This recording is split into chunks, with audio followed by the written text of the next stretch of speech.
Okay, from a Kettering point of view, had another pre-season game on Tuesday, down at Rushall. Lucky enough to be able to make it down there and watch the game. I think the overall feeling still is we're just trying to get legs. We're still trying to get guys to have some some minutes on the pitch. So the result 0-0. Some positive things, some negative things, but really it's only the second full pre-season game we've done. So I think everyone's fairly happy about where we are. I know the gaffer's still looking to try and bring a few people in, trying to sort a few things out, and some ideas he's got in his own mind about how he wants the team to play. It's difficult this time of the year. It's pre-season. It doesn't really mean anything. But I think we're shaping up quite nicely. Another game coming up this Saturday, so we'll see if that, hopefully we get progression as we get closer and closer to the start of the season. So that's always the aim. As yet, no movement on any new players committing or being signed. But again, 2 games this week. We'll see what that chucks up.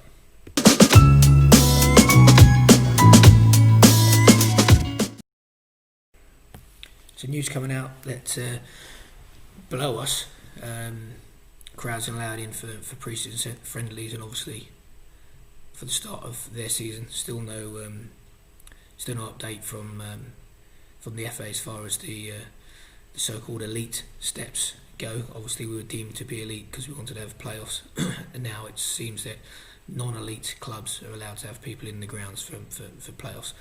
For pre-season games and obviously generate some revenue.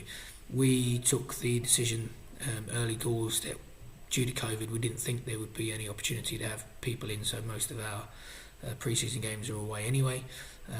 So we didn't plan on any revenue coming in during that period from a gate receipt point of view.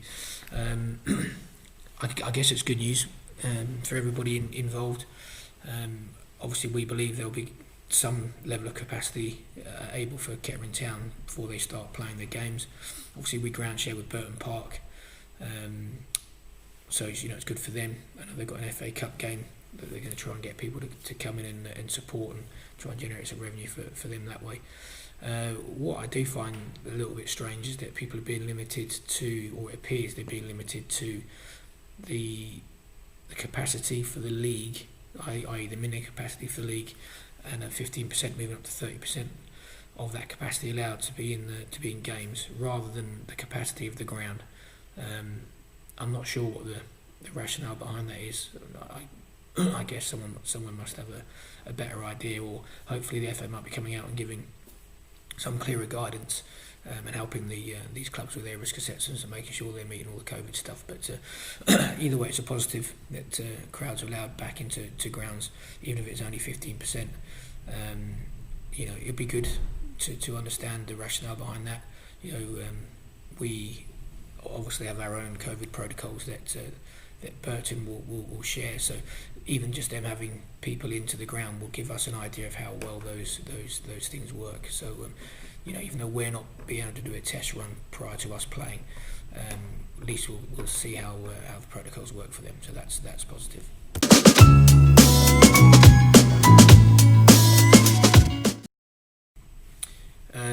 People again asking what's going on with the ground grading, the ground update. Still no official word whether we've passed our ground grading or not, which pretty much, as we said from the start, means we're talking about fixtures, we're talking about FA Cup games, we're talking about other things. So we're confident that it's just the FA backlog, COVID, etc., just delaying things. So not overly concerned about that. The new Tin Hat. So the Tin Hat fund for what is now an extension of the existing Tin Hat end, rather than something coming at the Morrison's end. We were hoping that would be started to be installed before September, and we're now being told it's going to be during September. So we're hopeful that in the first couple of weeks of September that'll be in. We're guaranteed, or we're as far as they can guarantee us without anything going wrong, that it will be in place before we kick a ball, so before the start of our season. So that's really it. Nothing else. Nothing else.